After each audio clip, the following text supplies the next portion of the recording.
अस्सलामुअलैकुम बच्चों। After school learning के नाम से मैं हूं आपका टीचर मोहम्मद हारून।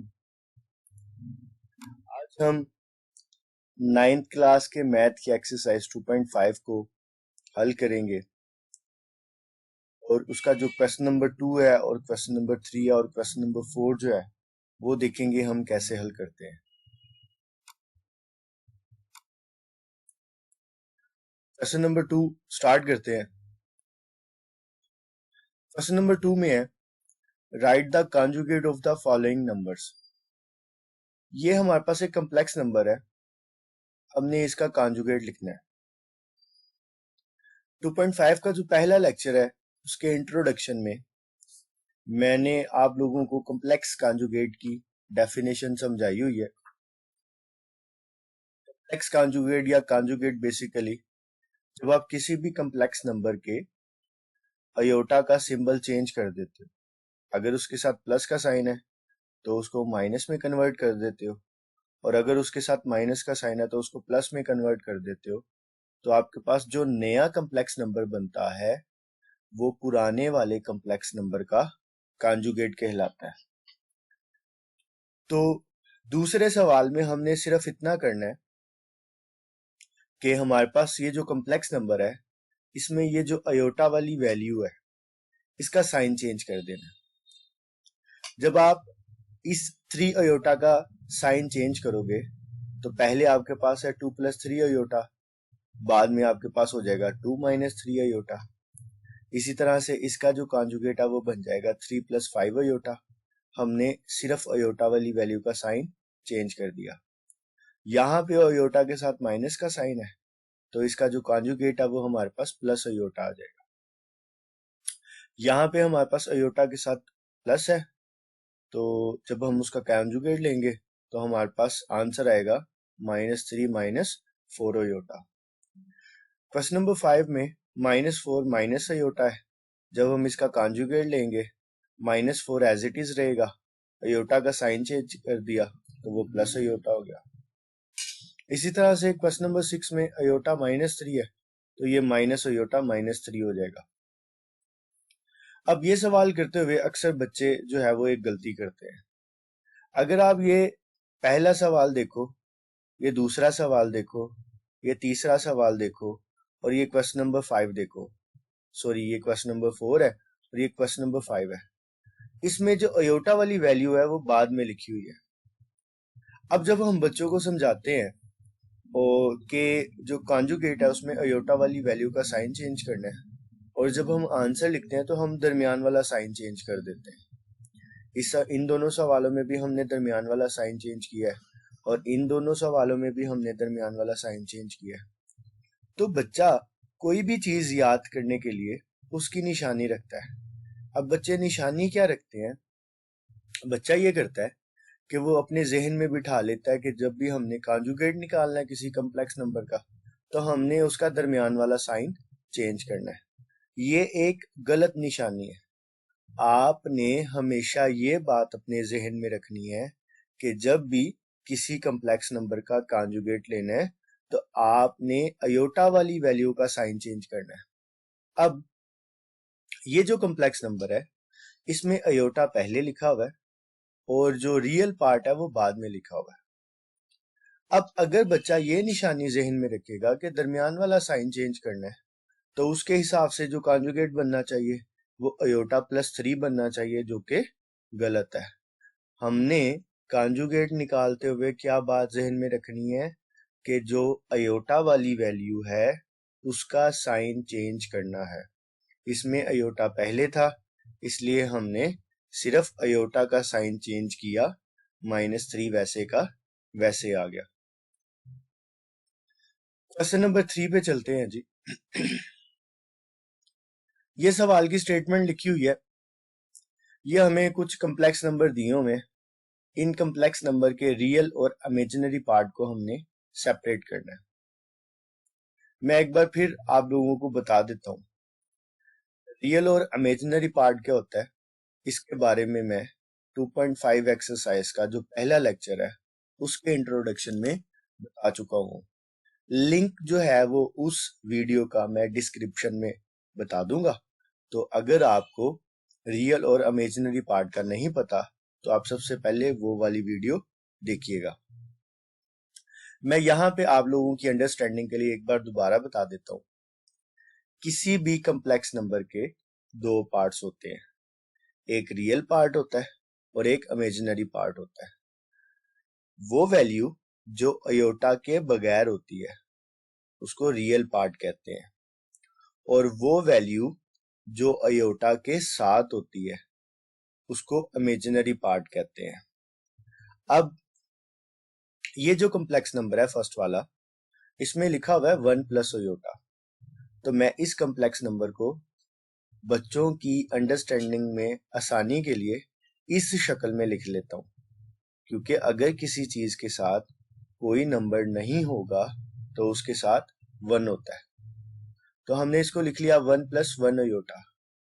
अब ये वैल्यू अयोटा के बगैर है तो ये रियल पार्ट बन जाएगा, और यहाँ पे अयोटा के साथ 1 आ रहा है तो मैंने इमेजिनरी पार्ट में 1 लिख दिया। इसी तरह इस सवाल का अगर रियल पार्ट अलग करो तो -1 इसका रियल पार्ट है, और अयोटा के साथ 2 है तो 2 हमारा इमेजिनरी पार्ट हो गया। इसी तरह ये क्वेश्चन नंबर 3 है, इसमें जो रियल पार्ट है वो हमारा ये 2 है और इमेजिनरी पार्ट हमारे पास -3 आ गया। इससे कोई फर्क नहीं पड़ता कि आपकी कम्प्लेक्स नंबर में अयोटा पहले लिखा हुआ है या बाद में लिखा हुआ है। रियल पार्ट हमेशा अयोटा के बगैर वाली वैल्यू होगी और इमेजिनरी पार्ट हमेशा अयोटा के साथ वाली वैल्यू होगी। अब ये सवाल करते हुए भी अक्सर बच्चे एक गलती कर देते हैं। वो गलती क्या करते हैं, उनको जब अयोटा कम्प्लेक्स नंबर का इंट्रोडक्शन बताया जाता है तो उनको कहा जाता है कि किसी भी कम्प्लेक्स नंबर के दो पार्ट्स होते हैं, जैसा कि अभी मैंने थोड़ी देर पहले कहा।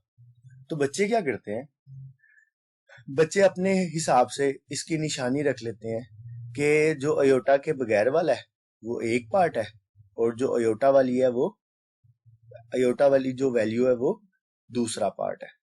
तो अयोटा के बगैर वाले को वो रियल पार्ट याद कर लेते हैं और अयोटा वाली वैल्यू को वो इमेजिनरी पार्ट याद कर लेते हैं। ये भी एक गलत कॉन्सेप्ट है, ठीक है। आपने इसको इस तरह से याद नहीं करना। हमेशा इमेजिनरी पार्ट अयोटा के साथ वाली वैल्यू को कहते हैं, अयोटा इमेजिनरी पार्ट में शामिल नहीं होता। ये इसके बाकी के 3 सवाल हैं। नंबर 4 में लिखा हुआ है -2 अयोटा। तो इसमें ये वाला -2 हमारा रियल पार्ट है और ये जो अयोटा के साथ -2 है ये हमारा इमेजिनरी पार्ट हो गया। -3 अयोटा को मैं लिख सकता हूँ 0 -3 अयोटा। 0 को किसी भी चीज में प्लस या माइनस करने से या 0 में से कोई भी चीज प्लस या माइनस करने से कोई फर्क नहीं पड़ता। तो आप इस कम्प्लेक्स नंबर को इस शक्ल में भी लिख सकते हो, आपके सवाल पे कोई फर्क नहीं पड़ेगा। हाँ, इस शक्ल में लिखने से हमें फायदा ये हो जाएगा कि हमें रियल और इमेजिनरी पार्ट लिखने में आसानी हो जाएगी। अब यहाँ पे हमारे पास रियल पार्ट 0 है और इमेजिनरी पार्ट हमारे पास -3 है। इसी तरह से ये हमारे पास आखिरी सवाल है, तीसरे क्वेश्चन का आखिरी पार्ट है, सॉरी। इसमें रियल पार्ट हमारे पास 2 हो जाएगा और अयोटा के साथ चूंकि 0 लिखा हुआ है तो इमेजिनरी पार्ट हमारे पास 0 आ जाएगा। 2.5 एक्सरसाइज का ये आखिरी सवाल है, क्वेश्चन नंबर 4, और ये पेपर के हिसाब से बहुत इंपॉर्टेंट क्वेश्चन है। 2.5 में से अक्सर जब भी पेपर में या किसी टेस्ट में शॉर्ट क्वेश्चन दिया जाए वो ज्यादातर इसी सवाल को उठाता है, पिक करता है। हम अपने सवाल पे चलते हैं जी। ये हमारे पास एक एक्सप्रेशन है, इस एक्सप्रेशन में से हमने x और y की वैल्यू निकालनी। मैं क्या करता हूँ, ये सॉल्यूशन का पहला स्टेप है। पहले स्टेप में सवाल को मैंने एज इट इज लिखा हुआ है। दूसरे स्टेप में मैंने क्या किया, दूसरे स्टेप के अंदर क्योंकि इसके साथ भी अयोटा नहीं है और इसके साथ भी अयोटा नहीं है, इन दोनों वैल्यूज को मैंने इकट्ठा लिख लिया। ये जो वैल्यू है, इस वैल्यू को मैंने इस शक्ल में लिख लिया, मतलब इसके अंदर अयोटा पहले लिखा हुआ है, मैंने जब इसको दूसरे स्टेप में लिखा तो अयोटा मैंने बाद में लिख ली। बाकी तमाम की तमाम वैल्यू एज इट इज मैंने लिख दी। ये जो राइट हैंड साइड है ये मैंने एज इट इज लिख दी। अब ये जो x+1 है, ये इस लेफ्ट साइड में जो कम्प्लेक्स नंबर, ये एक पूरा कम्प्लेक्स नंबर बनता है। अब इस लेफ्ट साइड का ये जो x+1 है ये रियल पार्ट है, और राइट साइड पे जो रियल पार्ट है वो ये 4 बनता है।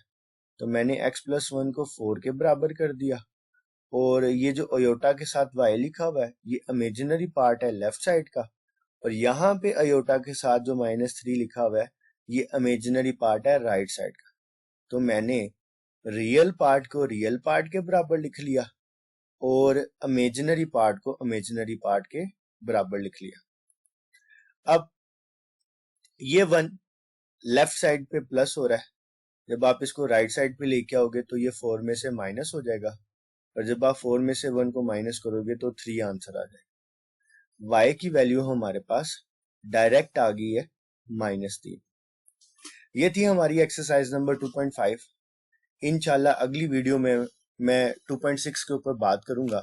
यकीनन आपको हर बात की समझ आई होगी। अगर आपको किसी भी चीज में समझने में मुश्किल हो तो आप मेरे ईमेल आईडी पे भी मुझे मैसेज कर सकते हो, ईमेल कर सकते हो, और मैंने अपने चैनल पे अपना नंबर भी दिया हुआ है, तो आप मेरे नंबर पे भी कांटेक्ट कर सकते हो। साथ रहिएगा। अल्लाह हाफिज।